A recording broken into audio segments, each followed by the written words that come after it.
O, opera na siya. So, kailangan i-proper drape si client. So, ilagay yung towel. So, ito kailangan, alam nyo din ha. So, magdala rin ng pamusod, especially sa babae, kasi yung buhok, di ba, mag-aapoy tayo, yun yung purpose nun. And also, para hindi malagyan ng oil yung buhok ni client. Kaya nilalagyan ng hand towel sa ulo. Okay? So, alam na yung purpose ng hand towel? Yes, sir. Yes, sir. So, hindi lang basta nakalagay yan dyan. Ang purpose niyan, para hindi malagyan ng oil yung buhok ni client, at the same time, para hindi masunog. Let's say, nag-apoy na tayo ng Cotton siya. cotton. Okay? So, proper draping. So, arms at the side ni client, and then i-roll mo yung towel at the side, tapos dito mo. And then yung other end, roll sa side, then i-put yung sito. Okay? Ito, ba't may kasama yun? may Excel. May kasama din tayo. Okay? Tapos, alisin po yung strap ng bra. Okay, kailangan hindi rin po nakalagay dun sa gilid.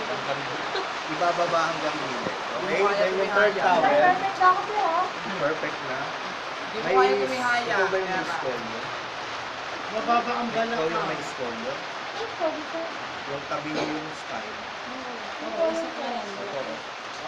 Sabi niyo po. O hindi ka lang naka-straight back. Sa break. Okay, so yung third towel, ayun po yung ipapantay hanggang half or hanggang tenga ni client. Half ng ulo or hanggang tenga ni client. Nakuha? Okay, sir. So after that, yun po yung ipo-fold hanggang bewang niya. Okay? So pagka-fold, saka po itatak dun sa gilid. Okay? So yun po yung pagpa-proper draping kay client. So pag tinak mo siya, automatic medyo iikse hanggang shoulder niya na lang yung towel. Nakuha? Okay, sir. Okay. So, after niya na i-proper drape mo si client, i-address mo siya, ma'am, wait lang po. Thank you. Ito lang po yung gamit niyo for Ventosa. Okay? So, yun po yun. Thank you, Ben. Thank you. Dito po yung baan. Asa mo yung mga gamit? Kala ko may nagnakaw na. Nawala. Pinost ko ba? Uy, bago ko sa... Tambay na ito. Sorry, may mali. Kailangan mo nang lagyan ng oil bago mag-prepare ng gamit. Okay, skip nyo yung ano. After maglagay ng oil, saka mag-a-address kay client. So, yung proper po na paglalagay ng oil, hindi basta ganyan. Okay, hindi nakaangat. So, kailangan nakapatong po sa likod ni client, tapos saka po maglagay ng oil. Okay, so pwede nyo ilagay sa side yung oil, and then i-rub yung palm, yung sa palm, and yung paghaplos. Okay? Okay.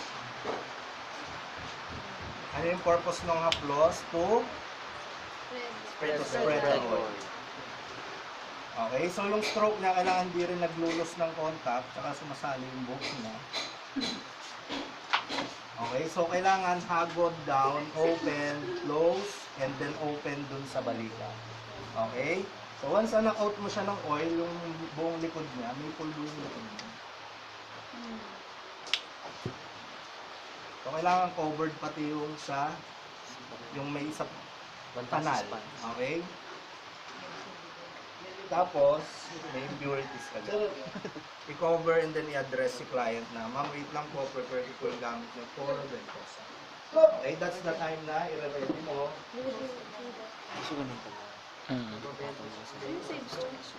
Boba?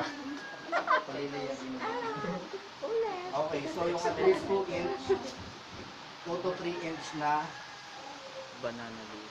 banana leaf. Hindi pa ganyan ha.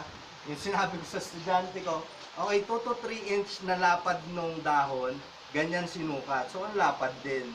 Diba? So, kailangan pa ganyan, pahiga. Okay? Tapos ganyan kahaba. Hindi naman, kasi may lang itong dahon. Di ba mahahaba naman yung banana leaf? Ito yung pinakamura na dahon. Diba? So, yun. Ito yung top ni banana leaf, ito yung bottom. Pagka nakaano siya sa puno, ganyan. Di ba? Ito yung sa ibabaw, ito yung ilalim. So, isuswab mo din yan ng cotton para matanggal mo yung mga Halika po. Impurities. ano yan, dual purpose. Nawala yung maliit na cotton. Okay, so yung ilalim, ayun po yung isuswab mo or lalagyan mo ng oil. Mm. Yung bottom, yung ibabaw, yung idadarang mo sa aqueous.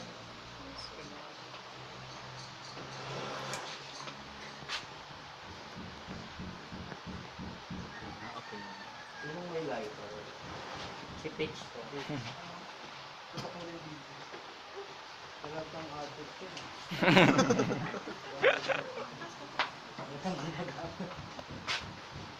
So yung bottom part po ha, yung lalagyan natin ng oil. So ito yung may alcohol na cotton ball.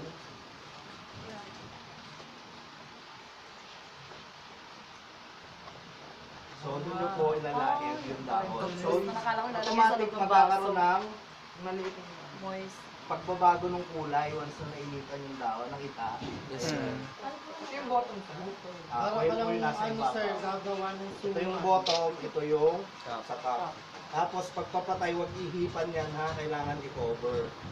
Okay? Wala yung mag-ihip, tumalsik mo sa alaglaw. Tapos tinapakan na lang. Okay, so i-cover nyo lang ng dahon. Ito yung purpose mo. Yung pagpapatay mo ng kapot. Okay, nakuha? Clear? Yes, sir. Nakakasunod? Yes, sir. Okay, so syempre, since mainit to, kailangan i-test mo muna dito sa may part ng siko mo. Kung bearable na nung init ng siko mo, yung dahon, then saka mo lang i-address kay client na, ma'am, start na po tayo with the scanning, medyo mainit po. I-address mo na medyo mainit. Kasi yung iba, pagpatong na gano'n, yung client gumaganon or napapa-aray. Okay, so bawas point na kagad sa assessment. Saka yung pawis. Kailangan iwasang tumulo dun sa likod ni client. Thank you. Okay, so start scanning. Pag-apply mo dito, kung saan yung edge ng last na dahon, dun mo isusunod yung start ng kasunod na pag-scan. So paghila mo pa lang, nakikita nyo, kumakapit na kaagad. So ibig sabihin, may lamig dun sa part ng likod mo na yun. Kung saan yung may Okay. kumakapit? Opo. So ano po yung bottom nila sa ibabaw? Po. Bottom lang nila sa ibabaw. Stop po yan. Top. Yung nasa ilalim na nilagyan ng oil, yun yung pang i-scan mo. Okay? So ito yung top, ito yung bottom lalagyan ng oil, yung top, yung dadarang sa kapot. Diyan ako lang. After iswab ng cotton lang, walang alcohol, walang oil. Okay? Then start, kung saan yung edge, di ba nandito yung edge kanina, then start mo doon tuloy yung pag-scan. Okay? Marami siyang lamig. Hindi pa sa Di ba ito? Okay? Hindi mo siguro alam. Hindi mo alam. Meron ano. Pawis na ako. Sir, pawis na ako yan? Oil yan. Oil lang. Ito lang po yung para malocate Same natin. yung process, Kung saan pwede. yung Ganun lang. part ng likod na may lamig, bara, or yung plasma. Okay? So hanggang dito sa part na to. Yung scan. Ito. Opo. Dito wala na masyado. Itong buong part na ito na likod niya. Okay, makapit yung dahon. Dito sa lumbar area, hindi na masyado. Okay, so after nun, pwedeng ilagyan mo uli ng oil kasi mag-start ka na mag-losa. So yung oil, so paglagay ng oil, laging na nandito sa ulungan niya. Okay, so laging may proper position.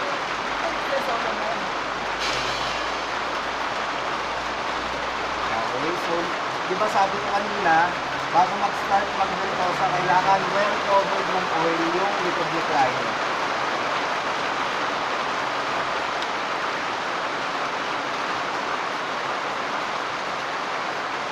Three times yung creating mo. Okay, so pagka okay na at covered na ng oil yung likod ni client,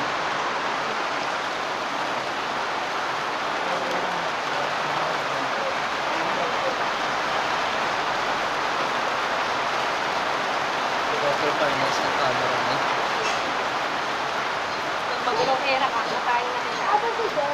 Hindi ko ako. Ikaw ang nakalikot ko. Binibidyoan ko naman girl. Pakita ko sa mama ko. Ah, sige. Later. Screenshot Make sure ko. po na yung piece ng cotton na ilalagay sa likod ng client is well covered ng alcohol. Okay? Kailangan well covered ng alcohol. So, kung ito yung strap ng bra niya, okay? Di ba ito yung strap? So, dito sa part na to. I-position din, make sure na i-position din yung ginger kung saan yung flat na surface. Meron kasing tagilid yung cut ng ginger na kaganyan, so papatong yung may chance na gumulong or malaglag. So make sure na ikot-ikot nyo rin, hanapin kung saan yung flat na surface. Okay, so ayan, and ipatong yung cotton na may alcohol. Covered ng alcohol yan, ha? Then, hawak nyo na yung cupping glass. Okay? So, make sure na hawak nyo na para pag nag-apoy, ready agad. Close nyo na. Okay? So, make sure, ito rin po tandaan lagi, bago itapat kayo sa likod ni client, make sure na naka-apoy na. Huwag yung dito magsisindi. Yes. Okay? Okay, sir. Tandaan na, naka-apoy na, saka itatapat sa likod and cover. Then mag-create siya ng suction. Ayun, humigop na.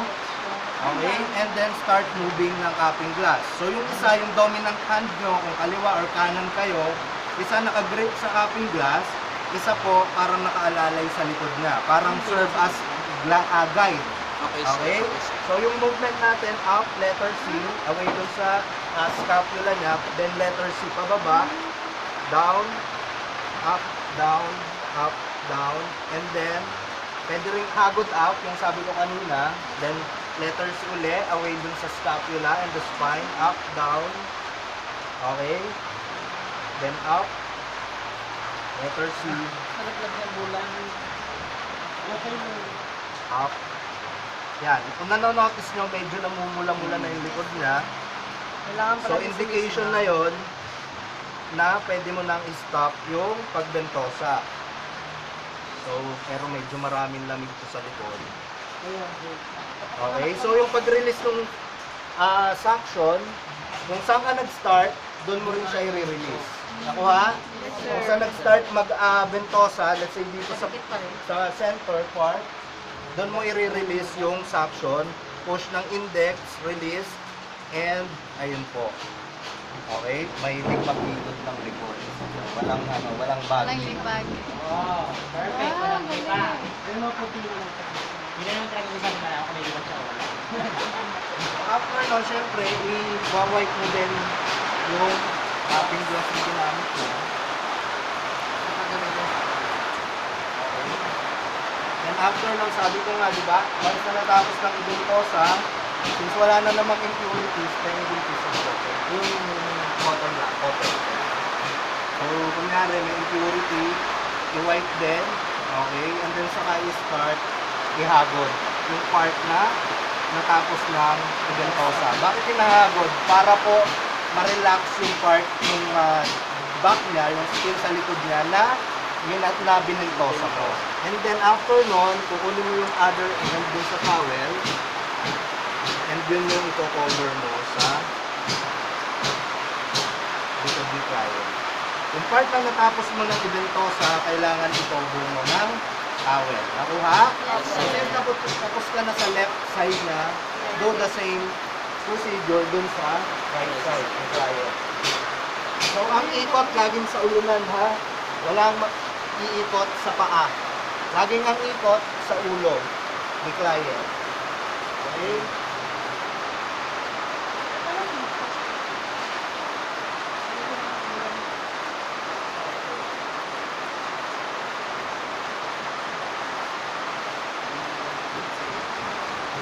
Yung buhok mo, yung buhok lang, yung buhok na.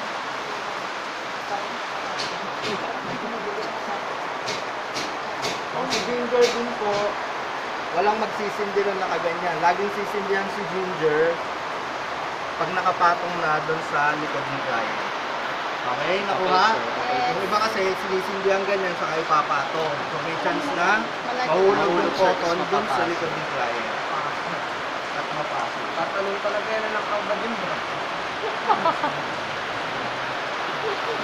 Magkakakitaan. Nung sana.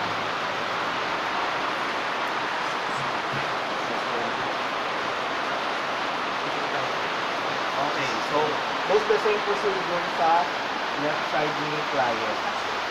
Sa right side, sorry. Okay, so hawakan si lighter. Kasindihan muna sa right tapat. Okay, and cover. So, once na nag-suction na, patay na yung apoy ng cotton, that's the time na i-move mo yung cutting glass. Huwag yung may apoy pa, i-move mo na. Okay, so move up. Letter C.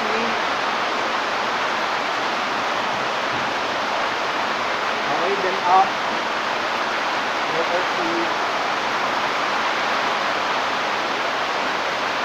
Up.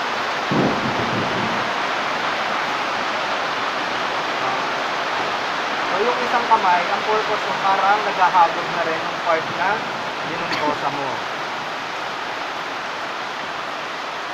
So kung magpapansin nyo, yung moving na way ng copy, pagbebentosan, pine-prevent na yung hematoma sa likod. Okay? Kasi yung iba, pag nagpabentosa, tapos mag-swimming, kitang-kita mo sa likod nila yung bakat nung cupping glass. Diba? Kasi may hematoma, kasi naka-stationary. Yung 6 na cupping glass or 8 na nilalagay sa likod, yun. Kaya much better yung moving kasi nga nape-prevent yung pagkakaroon ng hematoma sa likod ng client. So since mamula-mula na yung likod niya, okay na yan. 2 to 3 repetition nung pagbentosa and then release. So using your index finger dun sa gilid nung rim, i-press mo paloob. Okay, release yung suction. Okay? Wala pong may suction pa, igaganon yung cupping glass. So, masakit po yun. Wala ding gaganyan, yung susungkitin. Wala ding gaganunin ng thumb. So, yung index lang, pindot sa gilid, then insert mo pa loob yung index finger. Nakuha? Yes, sir. So, ayan, may technique pa rin po dyan. Pagka, let's say, masyadong mataas yung na-create na suction.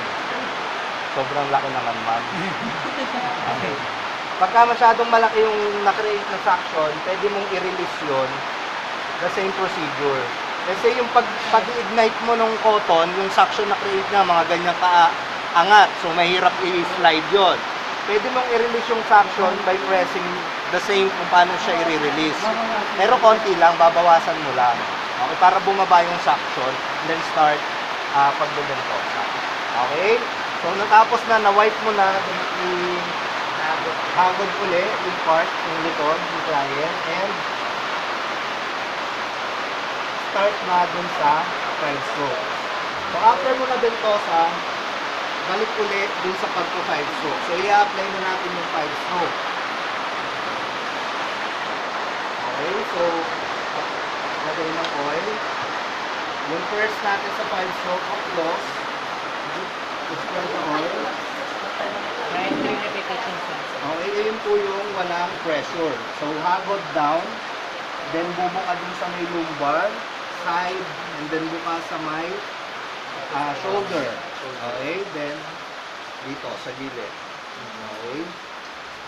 So, again, at least 3 repetition until na-felt mo na well covered na ng oil yung likod ni client. Medyo absorbent yung likod niya.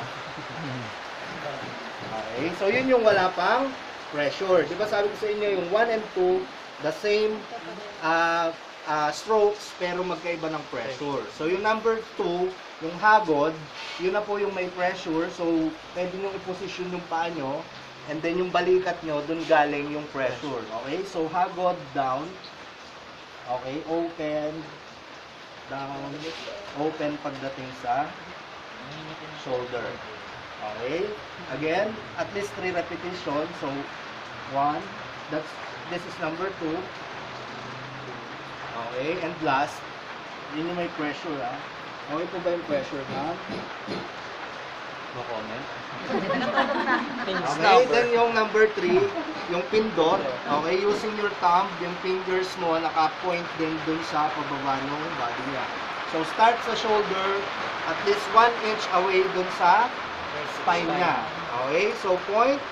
Yung sinabi ko kanina, point, slide, point, slide, point, slide, point, slide. Medyo mataas yung bed natin. Okay? Medyo challenging. Okay? And then, pagdating dun sa lumbar, pwedeng ihagod ng thumb, and then hagod pababa. Open, and then same procedure. Okay? That's 1. So, 1, point, slide, point, slide, point. Hindi yung point, tas angat. Hindi na doon sa contact, ha? Okay, sir. So, point, then slide, point, slide, point, slide, point, slide, point, slide, then hagod down. Okay? Again, last point. Ano pa practice yung pa ako? Ano daw po yan? Extra service. Okay, that's number 3. Then yung number 4, pupunta ka sa left side ni client. So yung first 3 strokes, nandito ka sa ulunan niya. That's the floss, then the hagod, and pindot. Yung first 3, nandito ka sa ulanan, then lipat ka sa kaliwa ni client. Clear?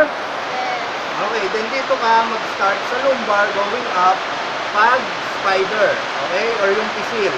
Okay, yung thumb mo, both thumb mo, naka-dikit pareho, and then nag-slide up. Okay, makikita nyo may red line na nakikreate sa likod ni client. Yun yung indication na tama yung, ito ba yung diagram? Baka sa'yo na to. Okay, so yun yung indication na tama yung ginagawa mong pag slide dun sa likod ni client, at least again, half inch away dun sa likod ni client, sa spine. Okay? So yung daliri mo naman, yun yung nagwo-walk. So magkadikit, yan dinemo ko na nung walang daliri So magkadikit yung dalawang thumb. Okay? Then naka-press, kailangan nyo naka-press down pa rin May diin pababa. Kaya nagkikreate ng red line. Okay, and then isabay natin yung daliri. So 1, yun yung nagwo-walk, si daliri, and then hagod down. That's 1. That's 2. And then last, 3. Okay? That's yung pisil. Number 4. And then after nun, hawakan sa likod si client. Don't lose contact kasi baka mamaya pag hagod mo dito, bitaw. Okay? Kasi lilipat ka dun sa kaliwa ni client. So after mo dito, yung hagod down mo dito, hawak pa rin sa likod ni client. Okay? So you don't lose contact with your client. And then start sa lumbar area niya uli sa right side. Okay? And then pisil up, hagod down, pisil up, hagod down, that's 2, and 3. Okay? So hindi ganun kabilis kailangan iparamdam mo yung paglaglag ng bayal. Okay? So yun, kailangan ganyan dahan-dahan lang, wag yung parang may lakad. So nandito ka mag-e-end sa right lumbar area ni client. Tama? Dahil naghagod down ka. Dito ka naman magpipiga, which is yung number 5. Excuse me. So isang pababa yung kamay, isang pababa, isang pataas. So laging alternate. So parang may nakikreate kang ganyan sa likod ni client. Okay?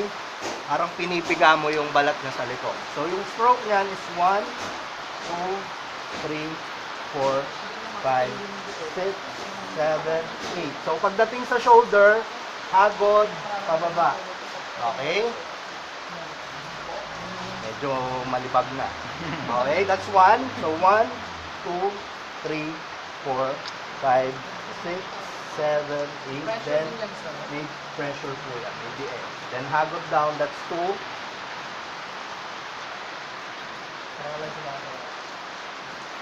That's 3. Okay, then after mo dyan, again, ikot ka uli sa kaliwa ni client. Sorry. Kaliwa, ikot, don't lose contact, nakahawak pa rin. And then, same procedure sa lumbar, going up. Then, hagod down. Okay. Again. That's 2. and that's 3. Okay? So, yun na po yung end ng ating 5 strokes. Yung authentic massage after ng Ventosa. So, Ventosa, then authentic massage yung 5 stroke. And then, yung last, yung finishing touch niya. So, nandito ka na sa left side ni client mo. Okay? So, yun yung gagawin mo, yung number 6 na, or yung finishing touch, yung tinatawag na pressing. Okay? Pressing, ang purpose niya is to remove excess oil. Okay? So, press, press, press, press, press, hanggang sa siko, hanggang sa balikat niya, or dun sa arm niya, kung nalagyan ng oil. So, once na na-felt mo na yung whole back niya is na-remove mo na yung oil, which is purpose ng pressing or yung finishing touch. So, sa ibang spa, yung pressing nila kasama yung sa parting puwetan. So, yung press is 1. Okay? Ganyan po yung pressing. Medyo mataas lang, medyo challenging. No? So, ganyan, yung pag-press. Okay? Then, iniikot sa kabila. Medyo tumunog Napahali na yung likod mo. Pag ano mo, letter ano na yan, letter S. Okay, so yun po. Pero yung sa atin, yung ganun lang po. Walang hahawak sa puwetan. Okay, bawal. Okay, so pwedeng i-check. Kasi yung dito minsan, yun yung naiiwanan ng oil. Pag So malalim yun yung sa inuulitan. Okay? Pero hindi talaga patay. Meron. Or it's either may lamig itong part ng likod nyo na to. Hindi sir, sa dede. Kung sakit. Dede. Hindi kasi pang sa dede. So after no, nag-pressing ka na at na-check mo wala ng oil, na-remove mo na yung excess oil ni client, you'll do yung last part. Mali na naman. So pag na-after ng pressing, ibabalik mo uli yung strap. Brown, ang kinis. Diba ka? Okay, so babalik mo yung strap ng bra ni client. Pero sa spa sir, di ba wala naman silang bra? Opo, pero ito po yung sa ano, Sa ibabaw. sa atin. Okay, so kailangan mong lock uli, kailangan mahigpit, no? So i-fold doon sa end ng strap ng bra. Okay, balik mo sa dati syempre. Para tumayo yung show. Tapos nahulog. Tapos medyo ba natin, okay? Para hindi malalaglag. Pag nalaglag, hindi sa may tape na wala. Okay? So after nun, wait lang ma'am. So ibalik mo ulit ito sa dati. So hawakan mo yung dalawang end ng towel. So this one and this one. Tatayo siya. Okay? So yun yung pagpapa-side lying kay client. Ma'am, side lying po, tagilid po tayo. So Parang dalawa. it's up to you po. O yung oil malaglag. So yan. So ito pala, dapat tinanggal. Ayan, dito yan. So side lying, sorry. Ulit-ulit. Taog na ulit. Kahit na walang tao sir. Side lying lang ma'am ha, hindi po tihaya. Okay. Okay. So again, take 2. Di ba binalik mo yung strap ng bra niya at saka yung tapis niya, so makinig po. So yun. So pag nabalik na yung tapis, tsaka yung bra niya tsaka yung tapis niya, tanggalin yung hand towel. So ilagay dun sa part ng ulunan niya, hawakan yung dalawang end ng bat towel. Ito po kailangan gawin ng tama. So pag nakuha, hawak. Yung pagpapaside lying, kailangan po yung ulo lang ni client kayo nakatingin. Nakuha? Okay. Hindi po nakaganyan. Okay? So kung let's say yung crowd natin is nandito, so dito ka, sa side na to, magpapaside lying. Kung nandito naman yung crowd mo, ikot ka sa kabila, dun ka magpapaside lying. Nakuha? Opo. Mamaya, nandito yung crowd, okay? Dito ka rin nagpa-side, doon ka rin nagpa-side lying sa kabila. Okay? Pinakita Hawakan natin. ng dalawang end ni towel. Sa ulo lang. So yung towel na inangat mo, kailangan itong edge nakapantay lang sa balikat ni client. Nakuha? Yes, sir. So, yung ulo lang ng client yung nakikita mo. So, ma'am, sideline po tayo. So, tagilid, si ma'am. Okay. And then, pag nakita mo yung ulo niya na pumihit na, nakatagilid na siya, i-cover mo ng towel yung likod niya. Okay? So, since doon siya humarap sa kabila, ikaw yung mag-a-adjust. Ikot ka rin sa kabila. Thank you. Okay, hawakan yung shoulder ni client and then yung post advice. Okay, so ma'am, tapos na po yung bentosa natin. Rest po muna tayo. So may naada. Rest po muna tayo for 10 to 15 minutes. Okay, kasi po hindi allowed si client na tumayo bigla, okay, after ng massage. Maaari siyang mahilo. Okay, or yung sudden drop ng blood pressure which is called yung orthostatic hypotension, yung nasa copy niya kanina. Sudden drop ng blood pressure. So kung si client hindi mo ina-advise na magpahinga muna at tumayo yan, nahilo, kasalanan mo yun. Okay, kaya po may post advice. So yun. Ma'am, tapos na po yung pag-bentosa natin. Rest po muna tayo for 10 to 15 minutes. Okay, and then yung word na iwasan. Hindi po bawal, hindi wag. Okay? Sinasabi ko na, iwasan, iwasan, iwasan, iwasan. Laging bawal po tayo uminom, wag po tayo, diba? Mali na agad. So yung tatandaan nyo, sasabihin nyo lang is iwasan. Yun yung first word na sasabihin mo after mo sinabi yung rest for 10 to 15 minutes. Nakuha? Yes. So para clear sa lahat. yan, sir, kung gano'n? It's up to her kasi po meron na tayong paalala sa kanya.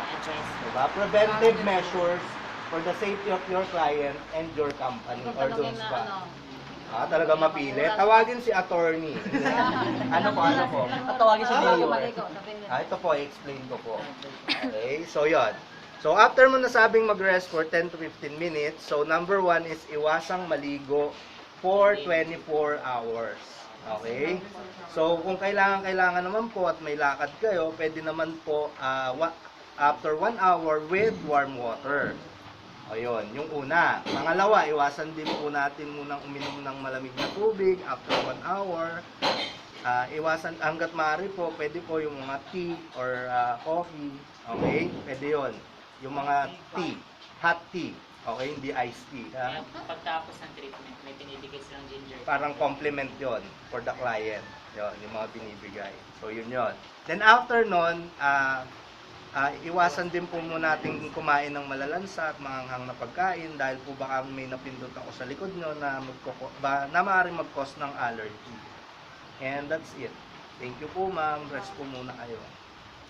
Tapos na yung bentosa. Ganun lang kadali. Okay, uwian na. Diyan ka lang. Rest ka ng 24 hours dyan. Okay, so